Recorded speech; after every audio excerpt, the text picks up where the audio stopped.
hanya terbekali dengan ilmu-ilmu agama. Hancur tinggal generasi kita yang. Assalamualaikum warahmatullahi wabarakatuh. Nampak lah mudah dengan Zaran TV. Jadi video bak malamnya khusus dah pegat ke anak-anak remaja yang lagi tak bak video yang kaji pegat, yang kaji peik bak media kena bahawanya hanya cocok sagai hai ada orang tua hai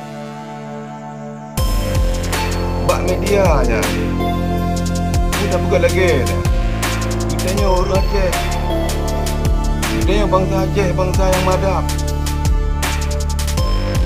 Baiklah dah pegat lagi menang. Memang galak dadat, hawa dadat.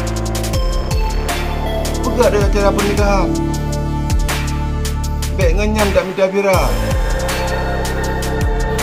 Yang bertinggal kusum pegat gerok ni. Yang pegat video yang baba media lagi menang. Dan menyanjit dia urun ciknya. Dia ayah hanumiannya. Guna jaga haji. Dan apa kan dah pegang lagi. Yang generasi penerus bangsa Aceh. Saya pegang jaga lagi menang. Malay ada. Malay ada juga dan bangsa-bangsa yang lain. Bukankah anak Aceh kalau lagi menang? Kayak boboh Roy. Padahal kita orang cukup madap, orang sopan. Bangsa Aceh nyol digegan mata bonang lo. Baiklah dah boboh Roy lagian hai generasi.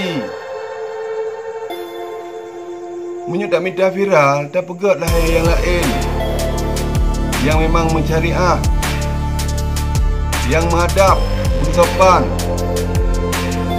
Baiklah lagi menang dah pegat draw ada. Dia memang khusus haba pingat ke anak-anak remajanya. Yang mungkin kadang-kadang kan remaja yang inau mentang. Termasuk remaja yang anak-anak agamnya. Karena aku draw ke sini generasi Aceh. Penerus Aceh. Cuma menyonyan ke pegat bak media lagi menang. Padah adab lah macamnya.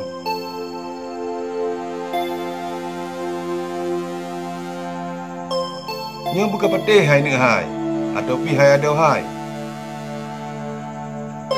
Baik apa pegat wok hinan. Tiban tu nan tambahan macam hinan. Sayang tak orang yang nanggro kedai. Bangsa kedai. Kejadian yang merokon dan nonton bak TV, kejadian daerah go, tetapi ronyo macam kena kejadian bagi tanya. Kita bayi yang hana umpat ya, hana umpat mai. Nah yang mengaku rohkan Nabi, macam kau ronyo kejadian di Aceh. Jadi urun-urun generasi kamu, generasi bangsa.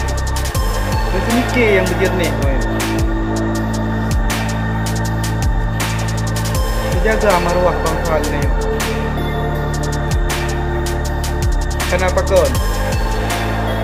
Buku, Limong, TikTok, 20 tahun yang akan datang. Urun-urun yang mak pimpinan ini Aceh. Jadi ronyo mi urun-urun kena bersiap kon. Kena berbekali dengan ilmu-ilmu agama. Hancur tinggal generasi kita.